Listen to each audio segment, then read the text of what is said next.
There are so many machineries in the engine room. Everything has to be monitored, and there's a term which is preventive maintenance that you get to know about the failure before. Are you solving such problems? Being from the industry, this was one of the key aspects that we noticed. And I was sailing, I also noticed there is a vast gap between how effective are your systems. Captain Mohit Sabharwal, who's a veteran captain and the founder of Orion Marine Concepts. You don't imagine what could have happened next.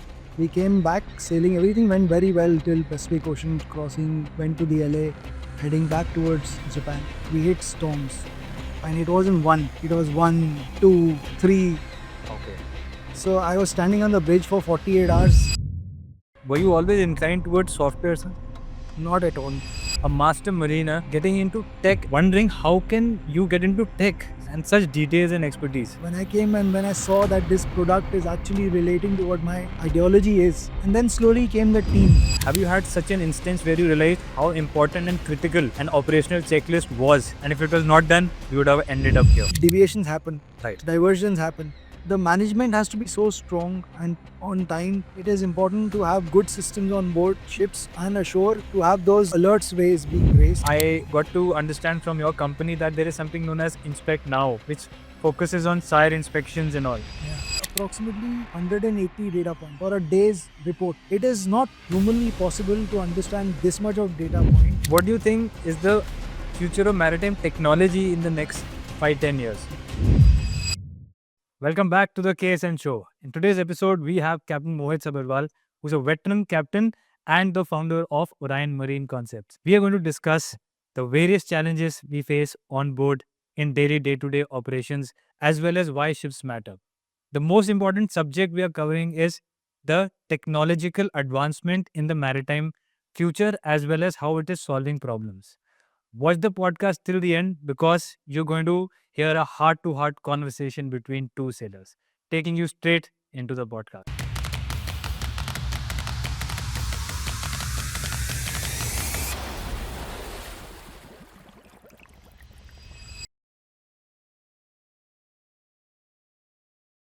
Captain Mohit, welcome to the KSN show, sir. Thank you. How are you today? Good, very good. Glad to be here Yeah, with you guys. honored to have you here, sir. Thank you. Before we get into the nitty-gritties of shipping, global trade, logistics, I just want you to tell the audience from where you started to where you are today so that they know who they are listening to today. Sure. I think that's an interesting one there because to start with, well, it started long time back. I mean, now it's been about 35 years that I dreamt of being associated with the sea. Okay. So my dream was to become a merchant navy guy. I didn't know what officer was and what the ranks were. Right. That was 12-year-old's dream. So I started thinking when I was in Bhatinda that time. Dad was posted there from the army background. Okay. So we had a kind of friend circle. Somebody was going into becoming a doctor and scientist and stuff like that. I was like merchant navy. I didn't know why, but it just happened. And I fulfilled my dream by when we got across to Devlali. That's where I passed out my 12th from. Okay. So I took this double-decker train Okay. and I took a list of these 30 companies after my 12th class. Yeah. In the month of May or June, I landed up in Bombay, started knocking on their doors and asking them, sir, how do I join Merchant Navy? So they all gave me a nice boot out of the office. Acha. I didn't get anywhere. So then I came across this company called Great Eastern Shipping. And it had a lot of respect for the armed forces background kids also. And that's where I cleared my exams from and joined them in 91. And then the story started. So the dream came true. Right. And 14 years, of 14th of January 92, that's 18 years old, I got my first ship. Yeah. And I boarded, that was in your, you wouldn't have known about those ships, but they were the CBTs. What is CBT? Conventional ballast tanks ships. They were single hull carriers, right? So very interesting journey there and started, right? So 91 that was. When I joined the academy in 92, I boarded and then it just flowed from there. Yep. After that, I've done ships of all sorts. So, sir, when did you become a master? I took over command in 2004. Okay. Yeah. And then you sailed for a while and then left. I sailed for about 2 years only there. Okay. And 2006, I quit sea. Okay. Active sailing. Yep. But I never got Never. out of sea Yeah. because I continued. So what did you do after 2006 which still connected you to the maritime industry? So so in 2006 actually I moved to Bombay. So we were expecting our first child. Hmm. So we drove down from Delhi to Bombay Okay. in the Scorpio. Hmm. She was 7 months, Okay. and the hardcore sailor that she had become, it didn't matter. Okay. She said, "It's okay, let's go." So it was like 2.5 days journey to Bombay. Yeah. Moved to Bombay, joined a small company there, which were into inspections, and started approaching to get business for them. On the side of it, when I approached my own parent company for saying that, I'm associated, can you? That's when a gentleman called Mr. S.D. Bhatt, who was the vice president technical that time, he told me very clearly, he said, "You're a Great Eastern boy. You start and we will give you business, but Great Eastern won't give business outside at the moment." Okay. So I said, "Fair enough, sir. It's an honor that you asked me to do it." That's where the Orion Marine started. Okay. So I started inspecting originally for a good 2.5 years. Hmm. Then it turned to another kind of event which kept me going, right? And now what do you do, sir? So now 2006 that started. Yeah. 2008, I said too much of traveling happening. So I took a break for about a year and I joined this container company. I've never seen a container ship. So that doing that container planning was another challenge, but it was fantastic. So the dynamics of our industry, how much they are and how varied they are, right? Absolutely. So it gave me another chance to understand that there is scope for doing more things, right?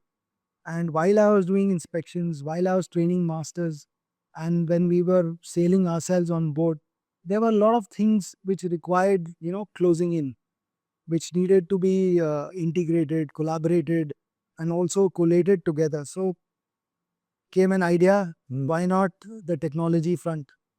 Again, no knowledge, but he said, when there's a bug that bites you, you just go for it, Hmm. right? So we started that journey in 2009. I Oh. formed an organization, Right. friends together, and hired somebody in Ambala and said, let's get going with the technology. I was reading about you, sir. And there was a time when you used to sleep in the car because that's how I've hectic. done- I, Uh, yeah. yeah. How was that time, sir? The struggle. So you see, when you come out of an industry which gives you a nice thick packet salary, and then you have four stripes where everybody listens to you, and you got a nice commanding story. And you come down to reality here on this other side. Finances dip down. How much you can withstand, how much you can take on. Well, it is not easy. It wasn't easy at all. But I think the background that we are born and brought up with, the change and the adaptation to it is nice. So it did come on my face because there were times when you had to think about spending, right? And there were times when I really didn't know in a place like Ambala where to go. And then it was night time, 2 o'clock to drive back home because I had a small kid. Mm.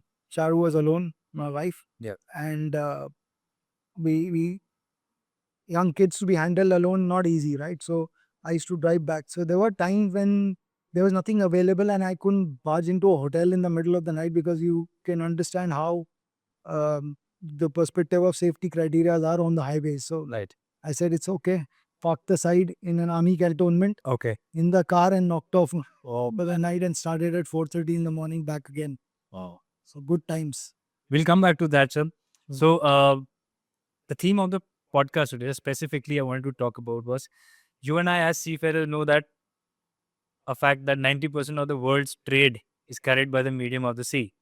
Now, you have such wealth of experience from 1992 till now in the maritime industry.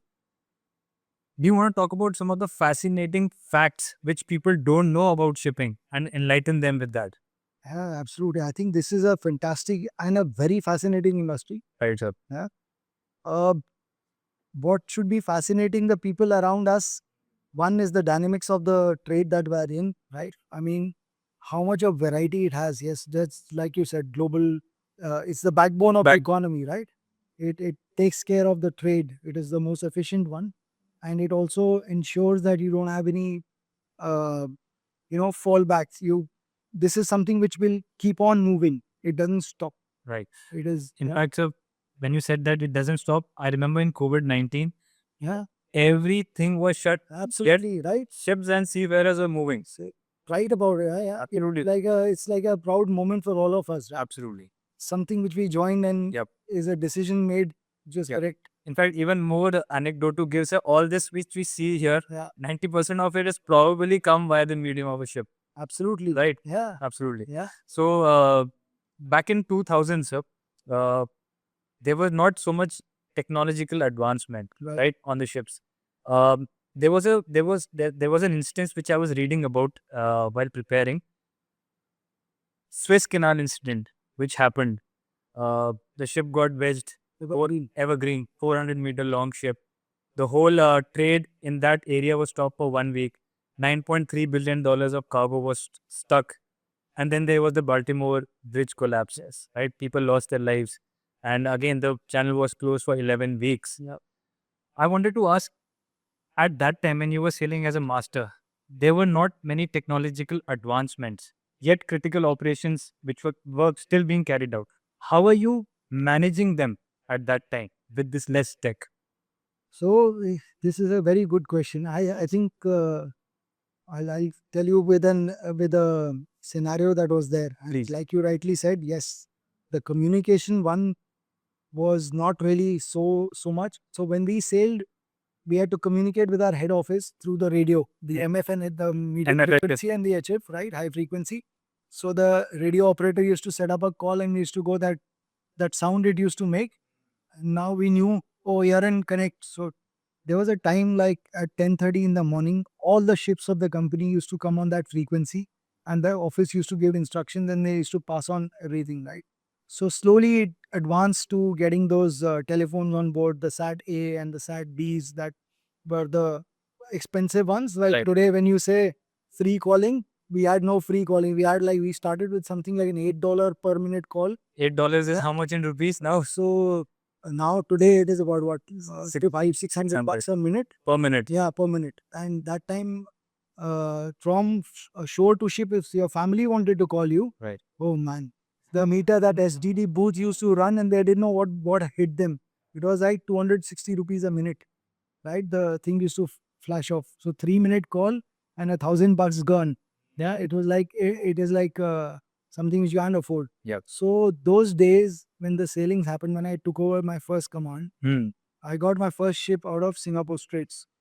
I don't think I had preference to do that because that is one of the busiest ports in the world, like, you know. Yep. So for the audience, how busy is Singapore Strait? What happens there? So at a time, if Hmm. you can see about something like 600 to 800 ships together, 200 moving, right? Right. And 400 parked and anchored in one place, that's Singapore for you. And then here is this newly formed captain who's given the command of the ship, and son, off you go to the Los Angeles. I said, oh, okay, very nice. And how are we to navigate? So till then, you know, you're in that eager mode of becoming a captain.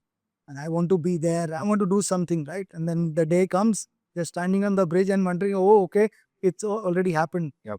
So we moved ahead. But those times were not easy in the sense that the planning had to be done. Like today, the planning is done. There's more logistics and connectivity that can be done. So we set off the journey by going first morning that I woke up the next day. The second engineer is standing in front of me and asking me, sir, I have something to discuss. I said, what happened?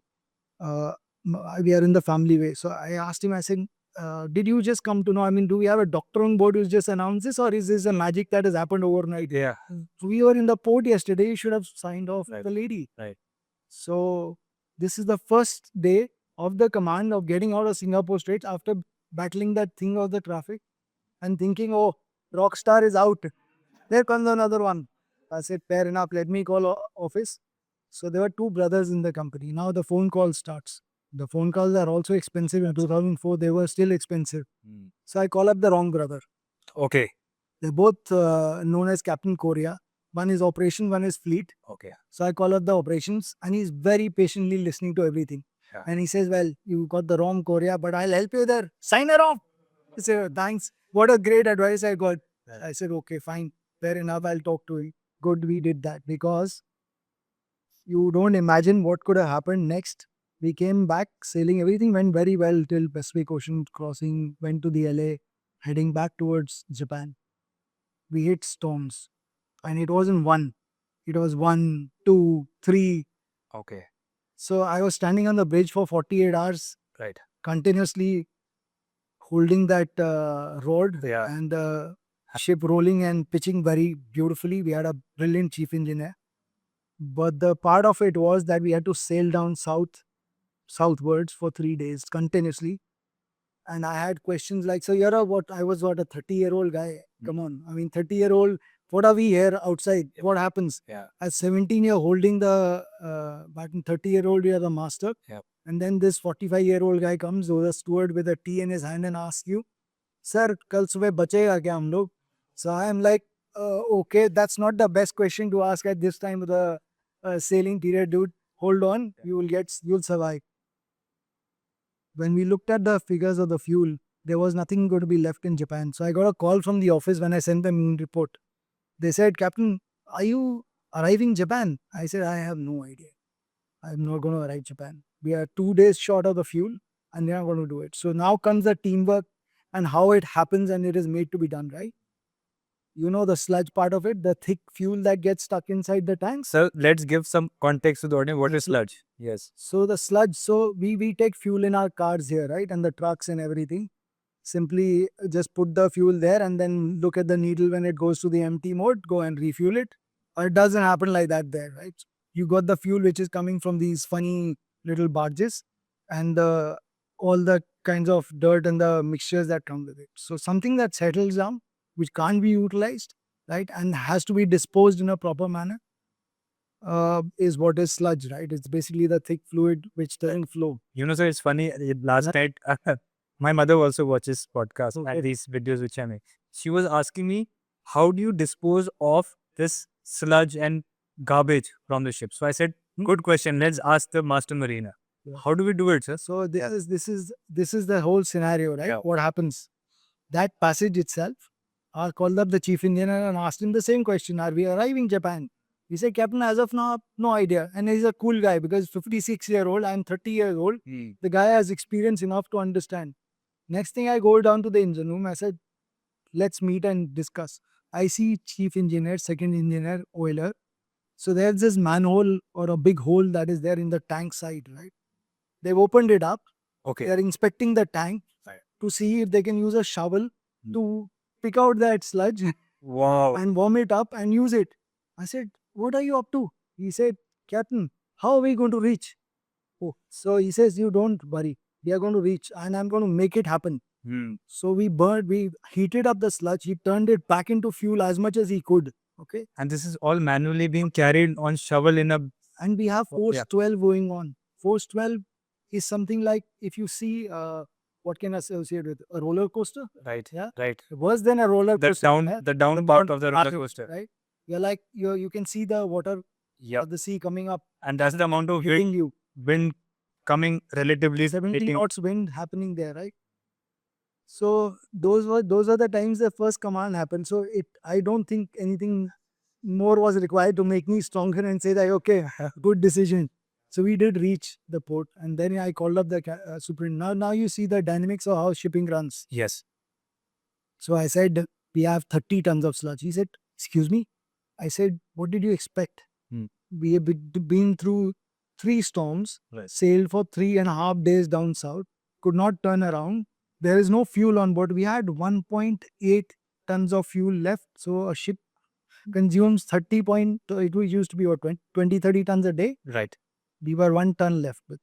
So he said, barge. I said, yes, barge. I mean, there is no other alternate to discharge. He said, are you sure you're ordering a barge? I said, yes, I'm ordering a barge. We need a barge to dispose the sludge.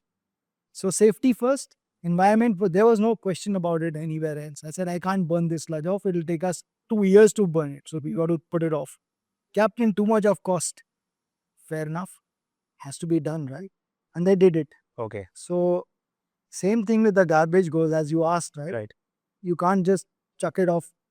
You got to put into those things which Incinerator. Incinerator is for the, of course, for the burning of the plastics if we have, Right. or the sludge incinerated. That's the disposal method. The food actually gets into the sea after 12 miles Right. that you can throw. That is as per the Marpol regulations. So otherwise you have to dispose off in the port, right? So you keep collecting and you dispose it off. So that's how it works. So I think, sir, this sets a good context of how resource management and planning is so important. So now you are a problem solver. You become a problem solver. Post that, has this problem solving, I call it Kida, come into you after this instance? I was just going to use the word, but that you used it was good. Nice, yeah. So there are a lot of kidas that happened. Okay, let's talk about these Kida. So why did they happen? Just for context for English viewers, Kida is like a idea or a spark, right? Right. So Imagine I'm going to keep saying when we were, because it's been a period away. So when we sailed, we used to get these packets on board which used to have documents, and then we had these files which are the safety management manuals that we had, which run the ships and the companies. So I would like to pause because this video, I want the people to know also what is SMS systems. What is SMS? So Yeah. you have organizations running like a bank or a financial institution, right? Or a company itself. Right. So there are these things called the ISO standards. ISO standards are something which set procedures in the organization, right? Or they do the SOPs, right? Then they also have checklists with them, how you procure stuff, how you manage your stuff, right? What are the responsibilities the people hold? So on parallel ground in the shipping industry, we call it safety management system. Okay. Broadly, it comes under the ISM code, right? International Safety Management Code. So there as well, you have these things where the documentation part is covered. So where on a normal institution, you could look at about 200-300 pages. On a ship, obviously, it's a wholesome big ball game. Right. So we are talking about something like 1200 pages of manuals and procedures, then another 400 checklists, right? And then you go around revising them. And every time there is a revision, Every time how to stay updated. exactly updated. So you got to wait for the ports to come. Right. Then you get those packets, which is got papers, and then this person who was about to sign off forgets to put them in place. So you are with the old procedures, right? Right. So there comes the first kida from saying that this needs to be streamlined and put it into an electronic mode so that when it is there current. It should never be in the past one. Secondly, what am I doing on board? I'm not here to flip pages and put from one to the other manuals, right? Absolutely. You take that thing off from the ship staff, right? Put it on the shore side. You type in, so many tools are there today to assess what was before and after. Absolutely. We use the same thing in our strategy to how to do it, right? Right, sir. So at Orion, are you solving these problems? Yeah. Right. That's what we started with. Okay. Yeah. So that's how you got the start idea. Yeah. That we need to work on this. Yes. Okay. That was one part of the kida. Okay. Would you want to explain a little bit how did you make it a better process now in Orion? So imagine the scenario of having earlier on what was done by the books and by manuals and pages. Printing was required, right? Each ship printing 1200 pages firstly, then more checklists, files being maintained. So we converted these documents into electronic formats simply, and they were not scanned. Okay. They've been put into something called a database. Now that database to you comes in front of you as a page. Everybody knows internet today. So when you look at a page, it's called the web page, and the UI is the UI in word user interface. Right. User interface for reading everything. So everything in perspective of sections, chapters, how the hierarchy is formed, tree menus are created. Okay. Also the checklist ready to use. So you type in, you search, knowledge is available to you at hand. So you are doing, we solved it and we put it across in a manner where the people on board and ashore and on leave could access it. Okay. Right? Right. You should know what you're going in for. Because suppose I am the newly promoted master and I'm taking over a ship. Enterprisation. So at home, I can read through this. Absolutely. Oh, that's a beautiful solution actually. You can familiarize yourself. Yeah. There is also a scenario where we've created sections where it assesses how much time you spent on it. Oh, wonderful. right? Which are your key areas. It's not that the whole thing you need to study. Okay. Also, you're going on leave, you're joining back. What is the latest changes that have come into the company? Right. So those kind of things have been put inside. Okay. I'm going to come to this section a little later, sir. When you were talking about this, I just had a recollection. In 2017, I was coming out of New York, and when we exit the channel, there's a strong current which pushes the ship across. So I was a third mate. There was a navigational buoy on the starboard side, which came really close. At that time, I realized if the departure checklists were not done properly, and if there was a failure of the steering at that time, there was no chance that we would have avoided an collision with the navigational buoy. In your experience of the sea time and the sea voyages, have you had such an instance where you realized how important and critical an operational checklist was, and if it was not done, we would have ended up here? So there are instances when there were times of, like you said, departures and arrivals. These are the critical times of operations for the ships, right? Or you're in the middle of the sea and suddenly you understand that something has failed, maintenance is not being carried out, or you miss something, or something's gone wrong somewhere. Emergencies come when you're least Prepare. aware of and prepared of. But our industry tells us to be zero incident model, right? So we have had instances when we knew that there are problems that are going to arise. So you have to make sure that those problems are covered in, and that is what gives you the strength to take on and put your. Sometimes you got to stand for what you think, right? These are the times when you say if you require assistance, right? Because see, you're going to go out of the out of the ports. Right. You cannot stop there and hold the traffic back. correct? Absolutely. And so there is no way that any port will keep you there. At the same time, supposing you do have a failure, how do you get out of the ports? You've got to make sure the assistance is there.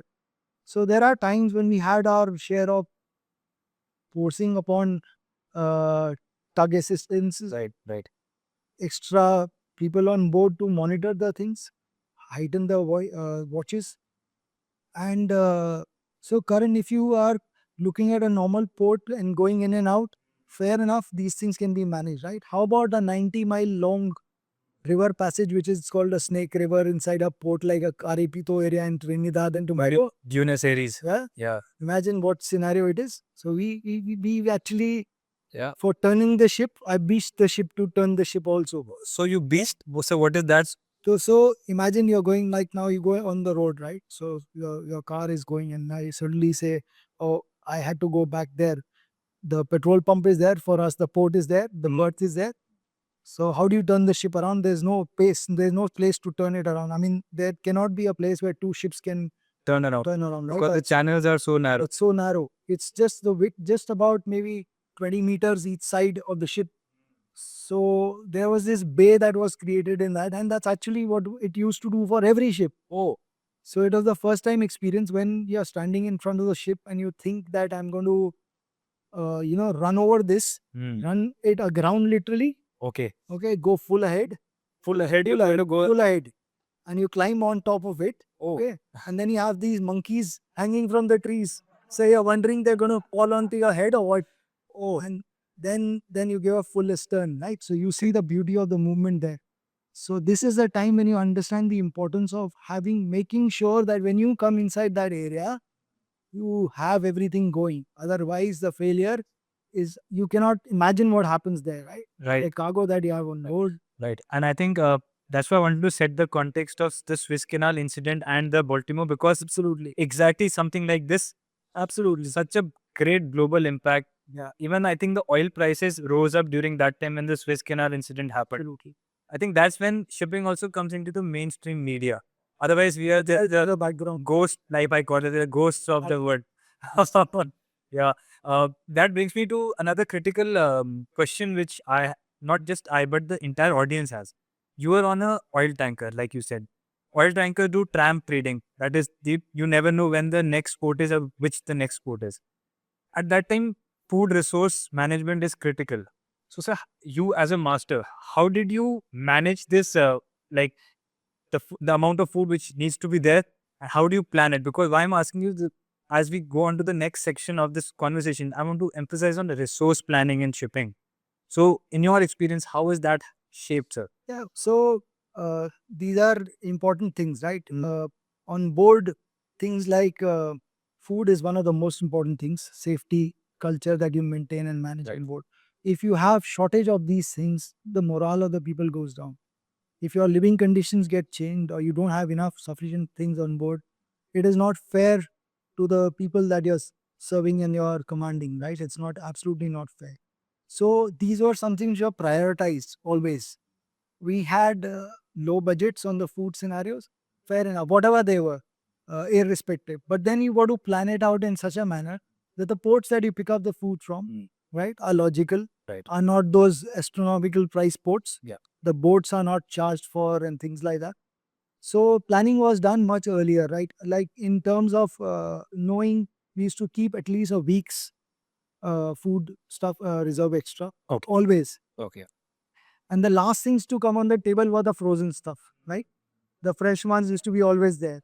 So sometimes it used to be ending like that, but I've never faced shortage on board the ships. Okay. Touch wood, Right. people have been all right, and because it was important to me for us, as much as the work was important, these things were important. Even to the tune of it's a 24/7 industry, right? There are no holidays. There are no. But there was a sense of some time when the people have to be also engaged in entertainment. Yeah. Suppose a barbecue party or something. Those days were, we used to have it. So tell us about the day that we went. Those are the dream days, right? Yeah. On board the ships. Yeah. And you used to have the barbecue parties on the aft deck and everything, and with 100% safety story. So I don't want to go anywhere on the negative side of it. Yeah. Absolutely gas free. Yes. No, nothing on board for sure. And then it was just like a floating street block, right? So you can have your barbecues and the Christmas parties, and the turkey used to be there. So the best lunches were the Christmas lunches or the Sunday biryanis. Yeah. They are still going on, sir. Yeah, they're still on. That's nice because I think that is something she used to look forward to. So Absolutely. we also started a regime on board of celebrating everybody's birthdays, right? Right. Having a party everyone's birthday, Yeah. whatever we were, all officers, crew members. We also used to have Saturday night evenings, right? Then Sunday lunches together. Right. So those kind of things actually happened. Yeah. But like, so, so much resources are involved when there's a barbecue party which is conducted. I have first hand experience that, okay, this is not related to barbecue, but when the COVID period was starting, it was January and February 2020. I was on a ship. We were in China and the port got shut naturally. And we were due to go there and pick up our stores and provision. We didn't have food. Oh man. For 10 days. Of course, everybody was helpless. Even the captain couldn't do much because the company also knows the port is shut. Absolutely. So the captain had to take a detour, especially for food. We had to go to Korea. By God's grace, that port was open for that day, and the next day it got shut. So we went there, we collected the food, and we You've was seen the yeah, most difficult time of the industry. right, sir. Yeah, that is horrible. That's the amount of planning Yeah. and resources are involved to get such a thing Absolutely. out there. I just want to highlight the criticality of these operations because imagine the audience going without food to suppose a week, and you have 25 people running the ship, and they're not sitting there; they're manually, physically Absolutely. working. There's no way you can have no food. There is no way. Yeah. So that's why this particular question is a very impactful question for all of us, that the food resource management. And why I wanted to ask you this is because there are now systems Yeah. designed to tackle these problems, because I think somewhere machine does a better planning and work than Yeah. a human mind can. Yeah. Right? So absolutely, because Yeah. so you cannot just rely on saying that, oh, inventory is there and yes, one person is managing it, but nobody else gets to see it. What his notebook states. It has to come down to that level where we say that everything has to be like the kilas of collating stuff came the generating aspect of inventory management properly for everything. Right. From stores, consumables, food, rations, right? We had to ensure that these things are there. And like you said, deviations happen, Right. diversions happen. There are tugs, right? But the management has to be so strong and on time that you cannot go a day without saying that, oh, nobody came to know. So today that scenario has changed. Right, sir. And it is important to have good systems on board ships and ashore, to have those alerts ways being raised, Right. to have constant management of like a notification going on. We have the systems now, right? We are doing those systems now, because it's not like the earlier days that the fax had to go out. You have to write one mail and then wait for a day. Today, it's a system. You've got internet on board. Right. We have our proper communication channels. So, and it doesn't stop only here, right? You have to have those systems for managing your incidents or inspections. Right. And so, especially a context for the viewers who are absolutely new to shipping, there are so many machineries in the engine room. Right. Everything has to be monitored, and there is right. And there's a term which is quite like preventive maintenance, right? That you get to know about the failure before. Would you want to talk about it? And are you solving such problems? Yeah, so we are solving definitely, because Yep. being from the industry, this was one of the key aspects that we noticed. And I was sailing, I also noticed, there is a vast gap between how effective are your systems, how effective is the system that is there. Does it really work for you?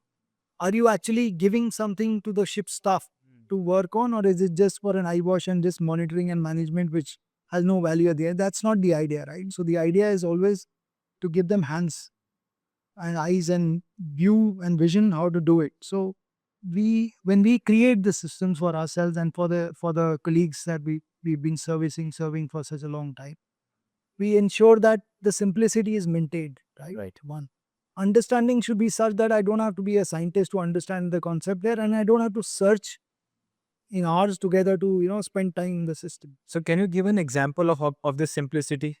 So when we used to sail, we used to have these 4, 5, 6 different systems. Every login used to look different. Every system used to look different. Everything you need to have those 40-page manual to read. Right. Right. So when we created the system for ourselves, we said everything is got to be same.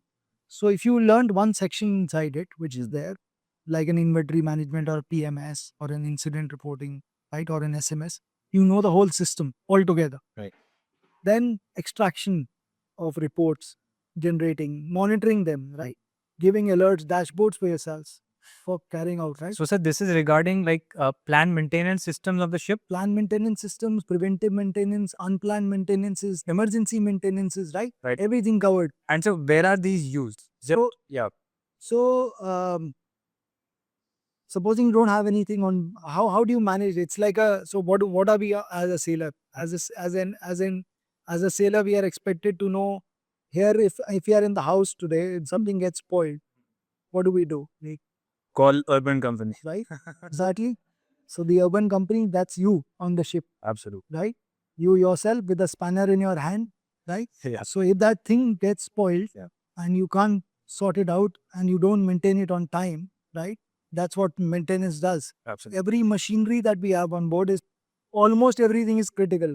One is critical. You even generate fresh water on the ship. You don't get fresh water outside. You ask the company that I want to buy fresh water, they'll sign you off the next port, right? So you have freshwater generations. So you got to maintain these things. For maintaining the things, for maintaining the spare parts, you need to have good systems. This is what the plant maintenance system does. Now, by virtue of having systems on board, there will be time when breakdowns will happen. That is the time when emergency and the unplanned things happen, right? Right. So, channelizing these and putting them together into a good kind of condition, and also the biggest pain point that we had when the surveyor walked in and said, "Oh, show me last 6 months, how many times did you inspect the lifeboat, and how many times, when did you last overhaul your engine?" And it's like a nightmare to search inside. Then you go around and then the inspector says, "I'll ask you another question. Keep that aside. Tell me that one." And then the digging doesn't stop. So we stopped the digging because we said, one shot, whatever you want, it's right there. The next one he can search on himself also. Absolutely. That's the kind of systems you give. And I just recollected something that whenever, suppose I had a, PSC inspection in China, the inspector came and he wanted to see the LSA file, Exactly. and he wanted to see 1 year pehle, Exactly. 1 year before. Right? So I just signed on 3 months back. You have no idea. I have no idea, and then I have to scroll back the manual, Right. and it was not there. Exactly. So retrieval of information is the key aspect to these things. Right? Absolutely. So how do you maintain your records which are there previous to your previous Right. people? You can't say anymore, I don't know, he did it. Yeah, exactly. Because at that time you are the responsible officer. Right. And then they'll ask you, well, that's your takeover checklist. So I'm sorry, that's not an answer you give. Absolutely. So the systems are supposed to manage these things. Okay. If you ask me a record from 2009 today, I can pull it out in a minute's time. It won't take more than that. I know where it is, right? And I think this is not just applicable for the top management, but I think it solves problem for junior officers. Absolutely, absolutely. It manages the show for the whole organization and industry because see, junior.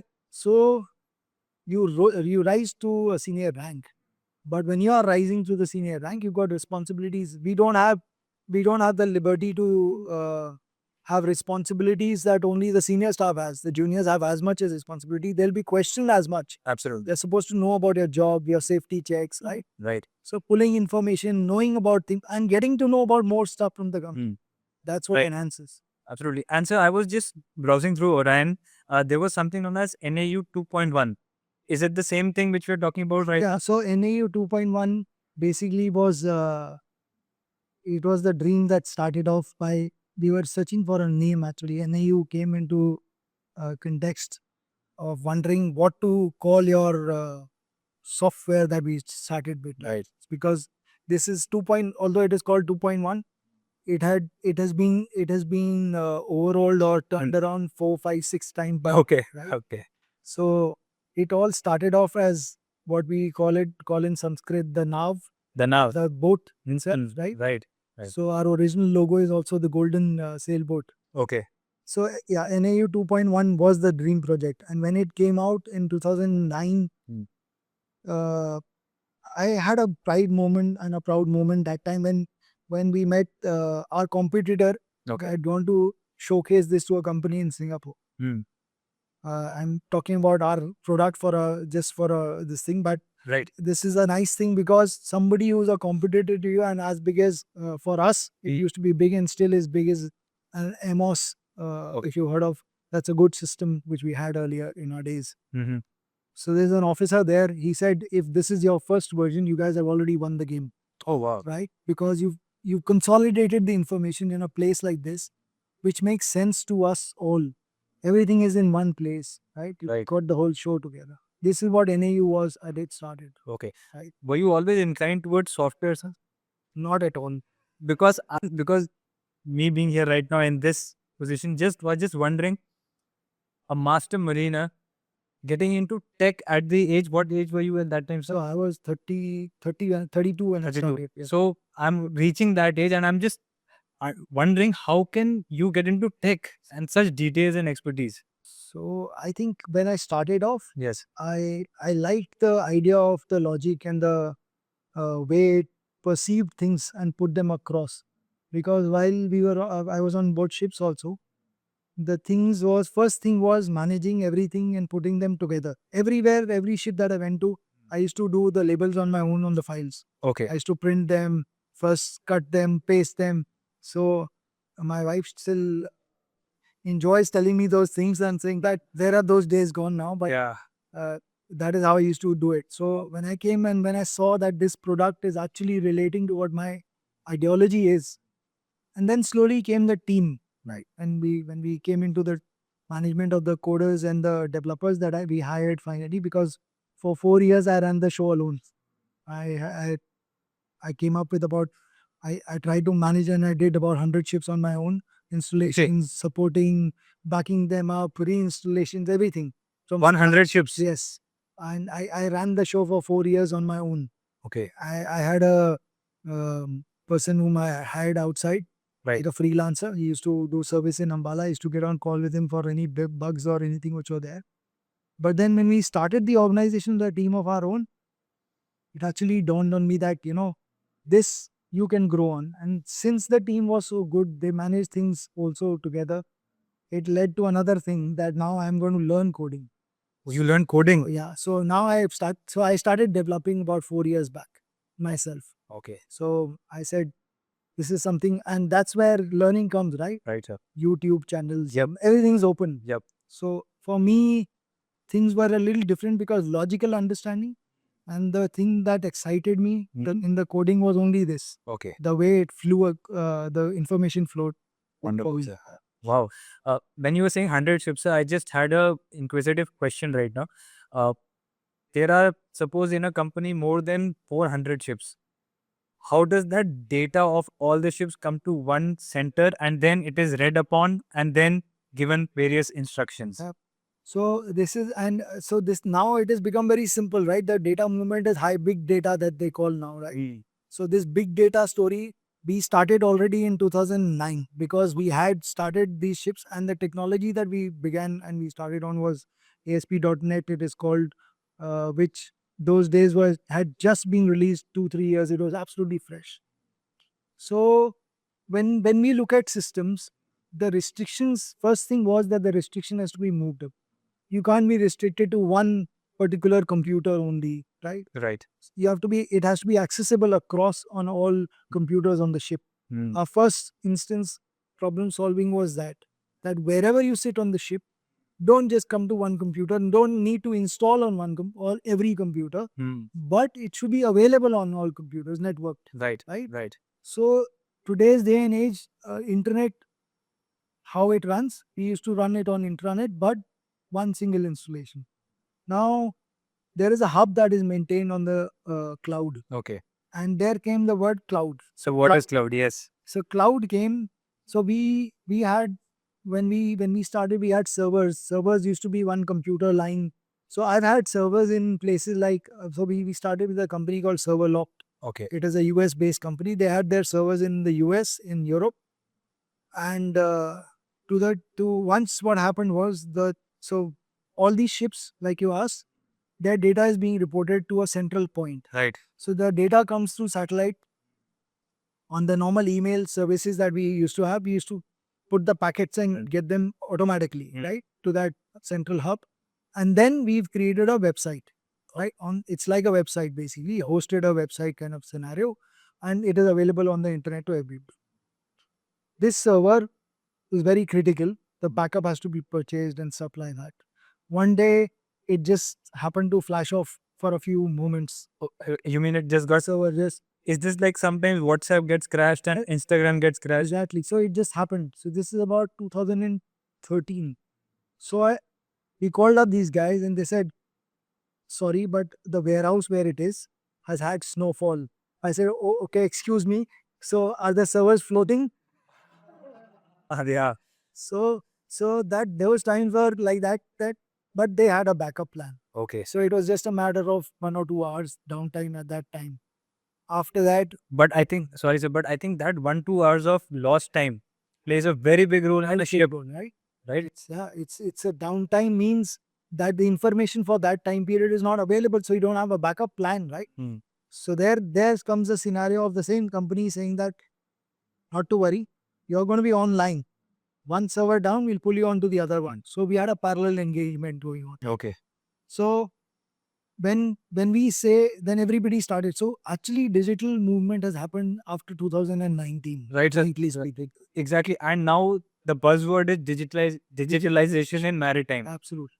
Do you want to shed some light there? So Yeah. when the what happened in 2019, when everything packed up, like everybody went online. Before that, it used to be so I've been asked a question. Hmm. If you are not in the office and you don't have an office, you are not serious, right? Okay. And I wondered in 2020 that I really wanted to ask the whole world today, are you really serious? I mean, how does it work today for you? Right. Because to people who things work and how it works, it does not matter where you work from.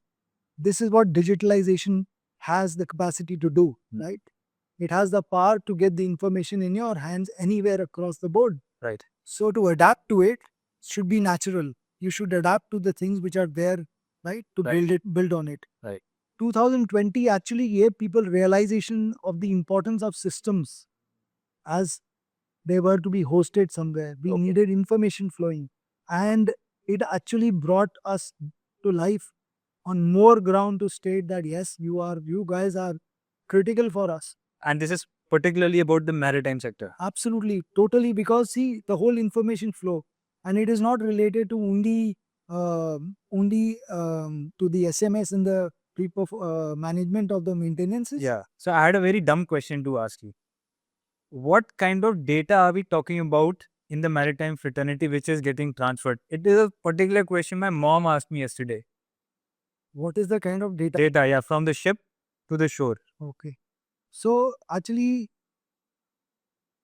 systems are eyes for the shore. Now you are sitting in Gurgaon, right? And or say Singapore or Mumbai, and I've got 300 ships or 200 ships and a management company running, or you say 300 offices for that matter, to put it in a normal language.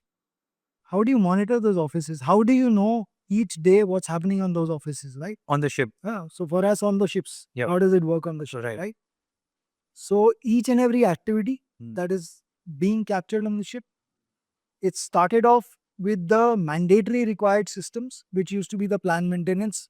By far was the first and the one and only that was required on board, Okay. right, as a mandate. Hmm. After that came the importance of everything else towards safety, environment, Even checklist, right? even I heard so even fuel consumptions, speed, Speed, fuel consumption, route optimization, trim optimization, weather services, routing services. So when there is when the ships are moving from one to the other, what used to happen is a guy who's managing 5 ships will get 5 emails every hour, Right. and there are 200 ships, 200 emails every afternoon. Then the next morning, the senior asks him, but a fleet group manager asks those guys, like, please let me know your ships. Everybody forwards the email. Right. Then there's one administrator who, by the end of the month, sits down and collects all that data and says, here is the report. All your ships have lost fuel, Oh. right? And charter party has been not complied with. Right. It is not humanly possible to understand this much of data point every day when there are, so how many data points are transmitted from a ship, right? If you ask somebody, what do you expect? How many in numbers? 1, 2, 10, 15? How many you think? So I genuinely know there is so much, so I don't want to give a word. I would say approximately 180 data points for a day's report. From a ship From a to ship shore, to the shore, 188 data points. only for the noon report and the important critical aspect of report every day, every event. My God. Okay. It includes everything. It includes fuel. So imagine 188 or 190 points coming to your desk, Hmm. and then you're a human being, and then you have 5 ships, and then the senior has to look at 40 ships. So where is he? What is he going to do? And how long is he going to take? So you're going to have claims, right? Yeah, yeah. Eradication of claims came from there. We said no. One email, right? All your ships together, collectively in one place, which are at sea, which are in the port, what is a bulk carrier, which are tankers, everything separately collated together in data flows. Sir, Right? my mind is just blown by the magnitude of this because Imagine how much so many ships are there in one company and 188 data points, just the noon report. one report. One report. I think that's the power of technology, how it is helping us. Right? Absolutely. I wanted to also talk about this today, sir. There is 3% of emission from the ships, which contributes to the entire world's emission. Now, there is something known as EU-ETS, right, which is come in. What is EU-ETS, sir? So, EU-ETS actually stands for European Union's emission trading scheme. Yep. Uh, without going into the technical aspect of what it actually entails and it means, in a normal language for a person to understand, even for me when I talk to seafarers, because what happens is, EU ETS is a big word, and we don't need to give big words to the sailing staff firstly, because the seafarers need to understand why it is being done, right? Yeah. So the emissions part of it, while we are monitoring every day the fuel and the consumption and speeds and everything, there is a back to it of saying that we got to save our earth, green, our decarbonization Right. efforts that are going to be bound to happen in by 2050. We are saying decarbonization, zero emissions, right? Yep. So it has actually taken off from that aspect when the monitoring started in 2019 for the particular aspects of annual reports, right, which came into play called the IMO and the EU MRV, monitoring, reporting, and verification. Okay. So what happened was they started and they laid the foundation there. They said, and much before that, since 2014, we've been monitoring this, because before this, the emissions were already being monitored. Right. Now came the story about saying that they are being monitored as an internal to the company. Please bring them out to the world. So came the regulation, Right. right, for IMO, right? Right. And the US. You know, sir, when you're saying monitoring, Yeah. I was in Dover Straits and there was a big drone which came to a funnel. I was the duty officer.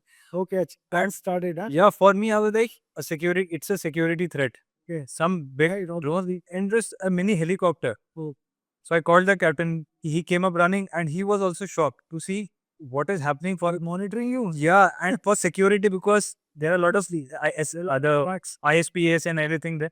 So we just called the company and they said, don't worry, reach the port. So we thought there is something drastic which has happened and now we are going to get arrested, which was our first thought, right?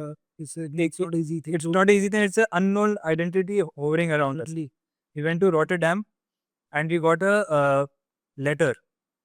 The letter stated our carbon dioxide emissions, CO2, carbon monoxide emissions, sulfur emissions.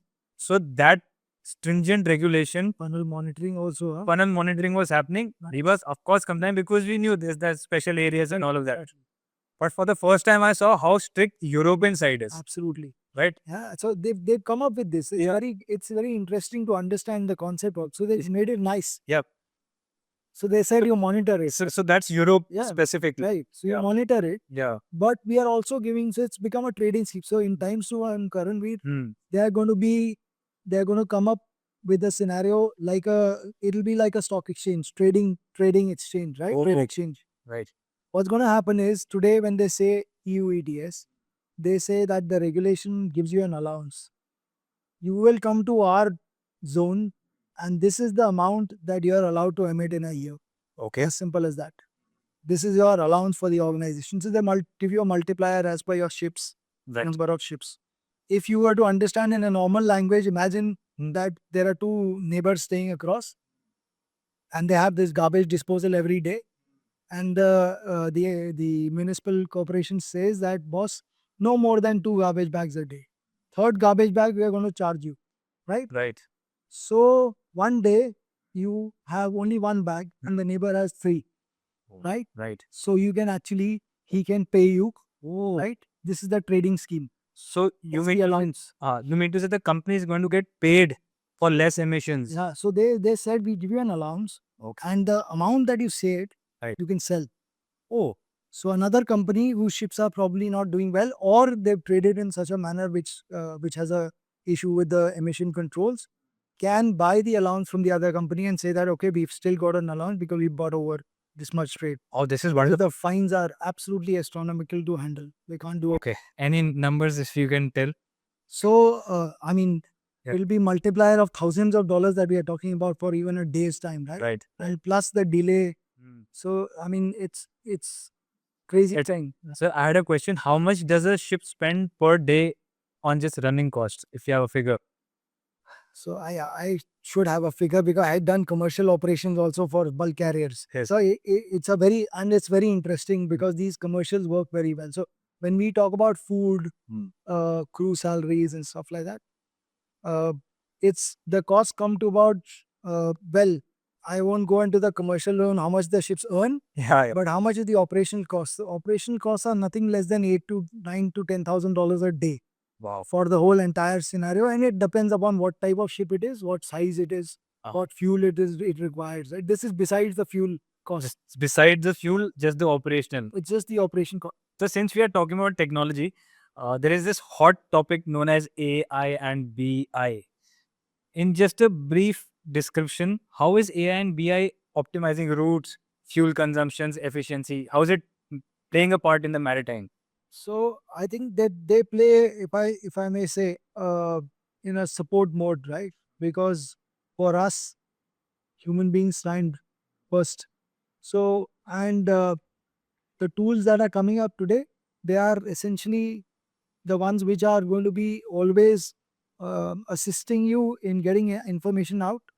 So they are frankly gathering knowledge base when also they are also going to be doing large analytics for you, right? Or ease of analysis. So I would consider the AI and the BI now always maintain that we also give solutions around AI and BI all the time because we have the platforms. Right. It has made us use them and make things easier and faster Okay. to be utilized and gauge assessment to analyze the stuff, right? Get more numbers out, draw out more reports. And AI specifically, if it goes to that level where the internets are on board the ships, I would say they will play a large role in the mariners also understanding how regulations are Okay. to pull the information about particular aspects, to get the questions answered. Like suppose now ships have got Starlinks installed. Right. Good internet reception. Absolutely. So they can use that, suppose a search model of an AI to understand if the regulations or an inspection is coming, right? Right. Right. And then if you say a thing like a VDR, right? Now, void data recorders, Yes. we nobody would even imagine the data that it stores inside to be moved onto the other side on the cloud and be visible in the office, right? Right. Not so much for the purpose of monitoring what the guys on board are doing, but imagine a scenario here. We got 40 ships running. There is this data stream that comes from the ships every time, right? It comes to a dashboard and a zone where all the map is there. And then using the AI that we have, we pick out instances like an emergency scenario, like a fire or heat, temperature heat, they Increase. notice, Right. right? Or a situation where the manning is very critical in positions and there is something which the ship needs guidance about, Right. or a UKC policy not being maintained, Yep. right? So, sir, sorry, I just Yeah. have to tone it down. Yeah. VDR is something like suppose the aircraft has a black Black box. box. So there's a crash of the, so they receive the data. Everything is there, correct? So far in my ships, what I was using is there's a small chip, and as a secondment, I have to take that chip out of the VDR system, put it in a laptop, and then extract the data. Right. But with the invention of AI and internet, It's different now. So Yeah. you have the VDR, yeah, it is connected to the computer Hmm. and the data. So we've done the exercise. right. We've done the exercise with another collaborative company Hmm. which had the VDRs themselves, but we were the ones who got the data out and did the assessment. Okay. So what it gives is the office staff to see more towards the assessment part of it and alertness, Hmm. right, of their ships, where they are. Positions, of course, available anytime by the AIS, Right. the automatic identification systems, right? Right. But this one is an edge above because it gives you the radar image, it gives you the IGDES image, right? It tells Right. you what you're doing, Right. what critical operations are going on. And UKC lies the under keel clearance. This is clearance. So that is like the distance between the keel and the bottom Of the ship or the ocean, right? So it's very important Yeah. in speeds and times how much of it is being maintained. That's the question which we have always been, right? Absolutely. So these are the kind of things which they'll assist with always. So this is like the artificial intelligence helping us with the data assortment and extraction of particular events. What is BI, sir? So the BI is more to do with the analysis and the part of where this data that you bring across or the data that you query on is given to you in a written statement or a natural language by the AI. Okay. Right? How about data visualization? How about analysis of it? How about looking at predictive maintenances coming up later on, right? That's a match of both the AI and the BI. So BI gives BI like is more like a visual appeal of how it should be and what kind of charts are coming out. so like a graphical Graphical representation. right. Yeah. Full form was BI is Business intelligence. business intelligence. Is it also being used in the shore sector? Absolutely. So we are integrated with Microsoft BI through our, I think ERPs have to and must do that. That is what collaboration is all about. Right. You don't build everything on your own, you utilize. So you integrate with BIs, you integrate the AIs, you also integrate with good companies like that, right? With large data. Right. Yeah. In your opinion, sir, you've been so thoroughly connected with tech.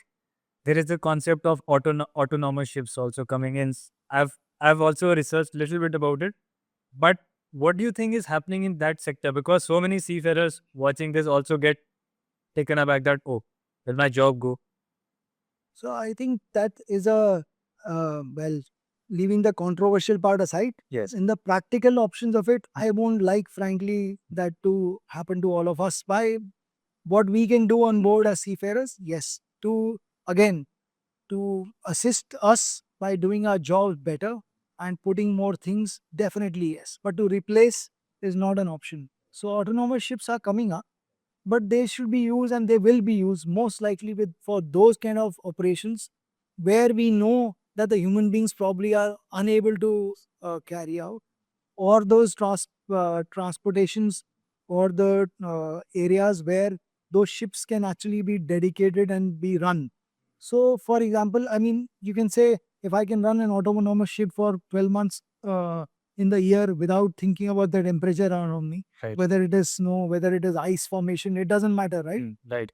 If that is what it goes on for, why not? It's fantastic. Like from small port to small port within a Absolutely. continent. Right, that can be managed, because that's a heavy duty scenario where it might be the work rest hours which will get affected, right, where the human beings can't handle. So because That can happen. yeah, especially so when you said work rest hours in China coasting, I'm sure you've also done, especially in container trade. Absolutely. 3 ports in 24 hours, Exactly. 36 hours. Exactly. The duty officers Yeah. are going crazy. Yes. Exactly. So, So, yeah. monitoring of the, Yep. while you say that crew work rest has to be managed, Right. it's a task which is It's a shadowed gray area sometimes. fair enough, but Yep. I mean, we try and do as best as we can, always, right, to But maintain. I think that's the advantage of getting monitored also, that okay, the shore is also seeing. Yes, it's to the benefit of Benefit also. right? Because earlier on it was just a paper exercise. Today it is important. It is, and it is taken quite seriously, It is. especially in the big companies. Yeah, so it's an important aspect. Sure. And so, long gone are the days where you used to do logbooks and checklists. Now everything is becoming digitalized. Absolutely. Right. It is a must, I think. It's and I got to understand from your company that there is something known as Inspect Now. Yeah. Which focuses on site inspections and all. Yeah. Could you show some? It's my pet project. Yeah, please. Yeah, so I was an inspector myself for a good 4 or 5 years. I've done over close to 200 ships inspections.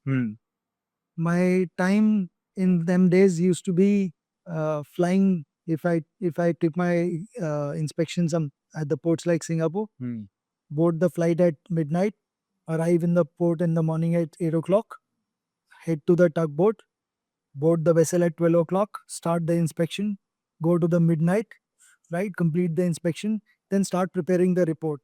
So if this schedule has to be run, and then generate a report in the next 2 days, 48 hours time, put it across to the desk, right? Right. In this whole game scenario, the ships that I boarded, what was the reality and what is the reason behind this kind of an application to be built? There are many applications. There were always many applications. But the thing is, there is a restriction which needs to be moved away. We need the applications to work totally for us and as per our requirements. So the companies who have different checklists of their own Right. cannot always, create new templates and stories like that. So we've gone to another layer saying that, you don't change anything. You put it on the cloud and we'll do it for you, and it goes to the app and your inspectors do it, right? So for us, it was a task which was at that time information. So I'm carrying like something like 25 pages in my hand of the questions going across the ship. Then I suddenly remember, oh, I was supposed to check this in the engine room, and I'm in the forward of the ship. So I've got to go all the way back, or I have to call up the chief engineer who's already busy working somewhere, right? Right. So this kind of a scenario actually caused a concern to me also. And then while doing the inspection, we're not training those people, so they don't know what I'm there for. I mean, I'm doing an audit. I'm doing a kind of a inspection, which will be few questions asked. Right. Might miss something else. The other guys will ask, and then it'll be like by then something's gone wrong. So the application that has the fundamental behind this kind of an application was to make things simple, right? In fact, sir, just give you a real world example which I faced. There was a superintendent who was on my podcast before. He came on my ship and he was doing the internal audit. Right. We had a transit from Singapore to TPP Malaysia, which is few hours. Right. He boarded in Singapore, arrival, departure. Captains, all officers, engineers are busy. Within that 24 hours, he had to do his inspections, audit the internal bridge team, Right. prepare a report, and then disembark. Imagine. I was blown away that he cannot sleep and he's coming from India. Then now he has to go to another ship. Exactly. Back to back scenario. I was like, what kind of life is this? Absolutely. So Yeah. you wonder that, it becomes very easy there. It doesn't become any easier for you. No, And there is another negative to the whole scenario. We have 40, 50 ships running in our company, and then we say, or maybe 200, like the management companies today that we are dealing with are close to 300 ships. If 300 ships are running and you are internally cannot suffice for the inspection, right? So you have third party inspector. Right. Everybody's got their own type of reports, right? Right. Where do you analyze these reports? And Correct. when they come to your desk, how much time can you spend on analysis? Absolutely. How much time does the inspector have to build the reports, right? I've got photographs. I have observation to be written. I have to put it across on the table. Right. And then after that is forgotten. So this is what we have come up with, because we said, look, nothing is forgotten. Everything can be recovered. Your photographs you click, you concentrate on training the people, guiding them through and through with the regulation that are there, why you are doing them, and for yourself.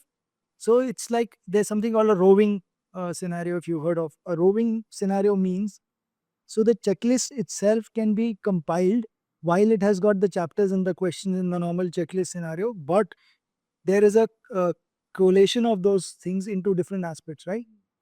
Where you say all the questions of the captain together, all chief engineer together. This is there in the application. Now imagine I click a button and everything to the chief engineer comes to me and I'm asking him and he's free after that. I want nothing to do with it. Absolutely. Right? That's how your inspection should be done, right? The guy is also, okay, I've learned something today. Everything was cleared off and I'm like, fine. In fact, sir, the chief mate and the captain, I always see them running when there's an inspector coming. 1 week before, there are hundreds of emails which start coming in, and then it goes down to junior officer that this has to be prepared. Has to be prepared. And then the superintendent comes, and then still the captain and chief mate have to show them around, do so many things. I think this particular thing which we have designed is solving So a lot of. when I used to do the audits also, we used to take an officer who was available. One thing was there, the senior management was not required to be around with us, because you have to understand the scope of it. You've been a seafarer yourself. You can't engage senior management and saying that, oh, I'm here, come with me, let's walk together. There's no need. Yeah. I can go with a second mate, junior engineer, Right. fourth engineer, third engineer, even a cadet will do. Mm-hmm. You have to know your job first, right? What you need to do. And then you train everybody that you interview. It's fine, fair enough, right? Absolutely. Health check.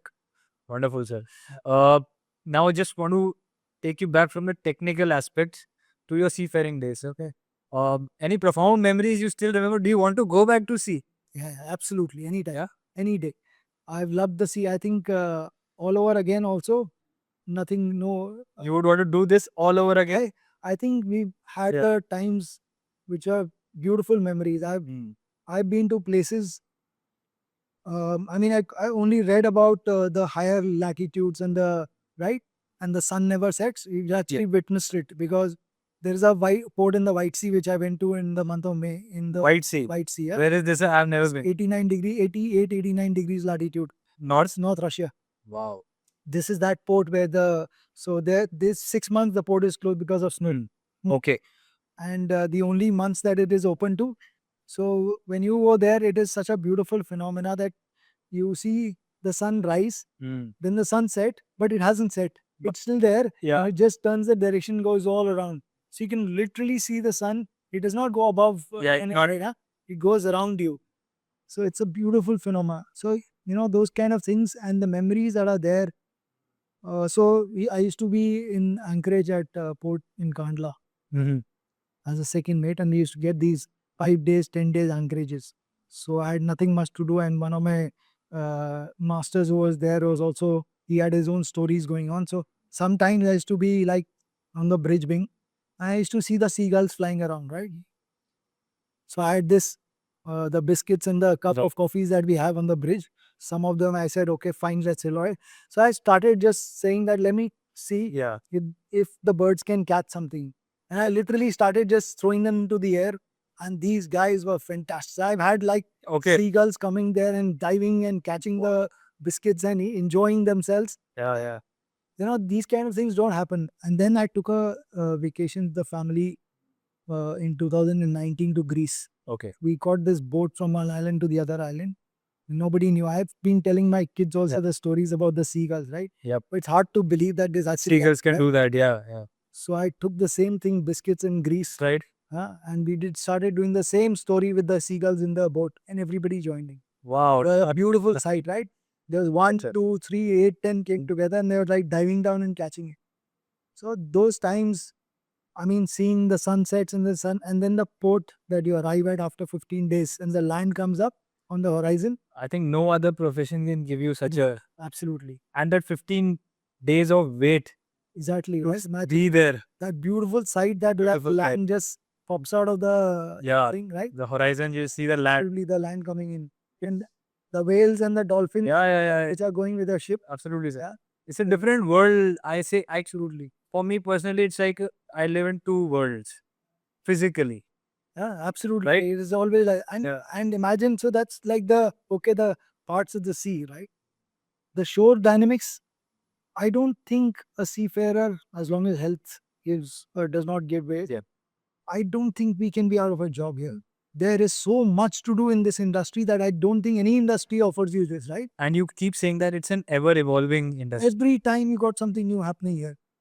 Right, absolutely, sir. And you're a good example for that. So, from Keep moving. yeah, seafaring to master marine, then software, then AI, then coding, You just keep going. entrepreneurship, It's just getting started. Now. getting started. Be moving. So much inspiration I've harnessed from you, sir. Really. Just last closing note, sir. What do you think is the future of maritime technology in the next 5-10 years? How fast is it evolving? I think we are into an overall mode now. So it's really going to get overall nicely. We are looking at evolution on every front. Digitalization has taken another scenario where we've gone into environment, right, where the decarbonization is moving, automation is coming inside. Right. So the dynamics will change, the job scopes will change, Mm. the fast track movement will happen.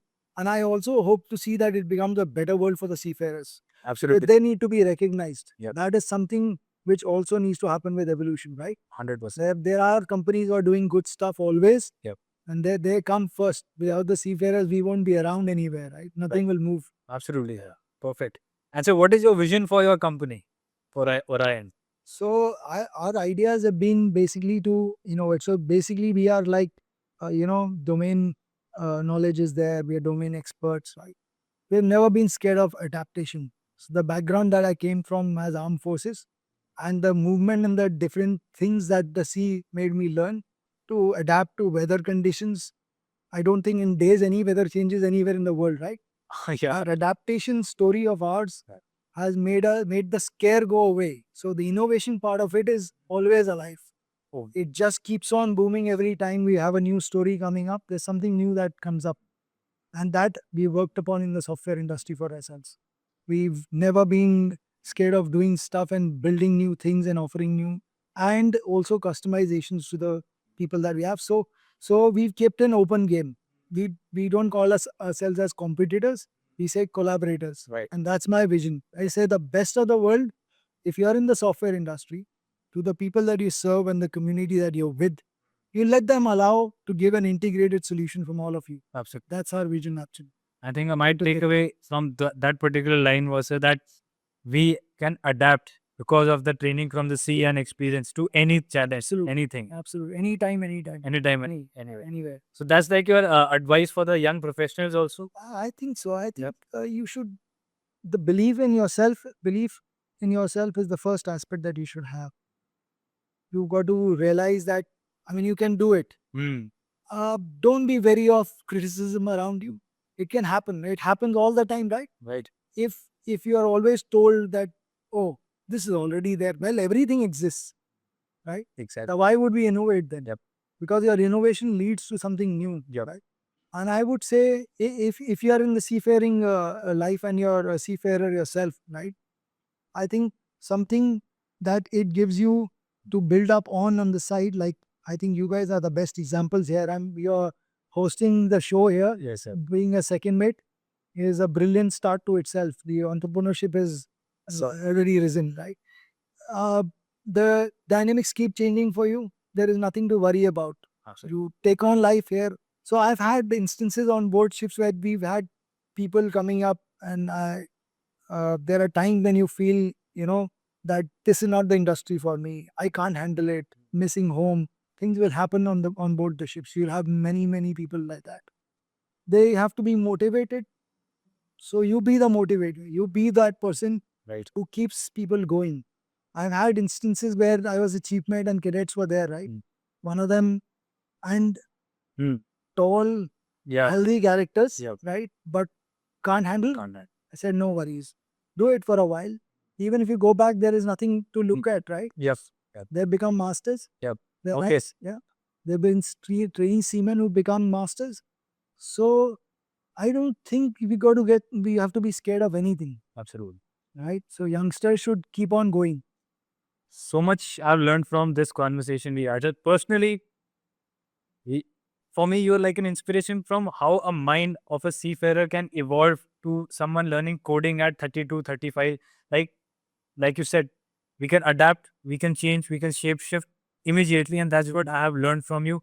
And a living example of that, sir. Thank you very much, Karan. Yes. Those nice words. Yes. And I hope you enjoyed the conversation. Absolutely brilliant to be here. Anything else you would want to share with the audience? And I think it's been a very, very nice and a happening story. I think we've Covered- covered up all the things that we've done. Yes. And so I would like to have you back again because there's a plethora of information in your head which I want to extract. And there are instances also that we can talk about. Right? This Yeah. can go on forever. Absolutely, sir. Thank But you so much. until next time, Captain Mohit, thank you for being on the KSN show. Thank you. And all the best for Orion. And we'll always be there and we'll be in touch with you always. Thank you very much. Thank you. So that was Captain Mohit on the KSN show. I hope you understood the nitty-gritties of ship operations, the challenges we have on day-to-day operations, and how technology is solving them. Do let me know in the comment section who all you would like to watch on this show, and we'll do our best to get them over here. Signing off, KSN. See you next Thursday. Thank you.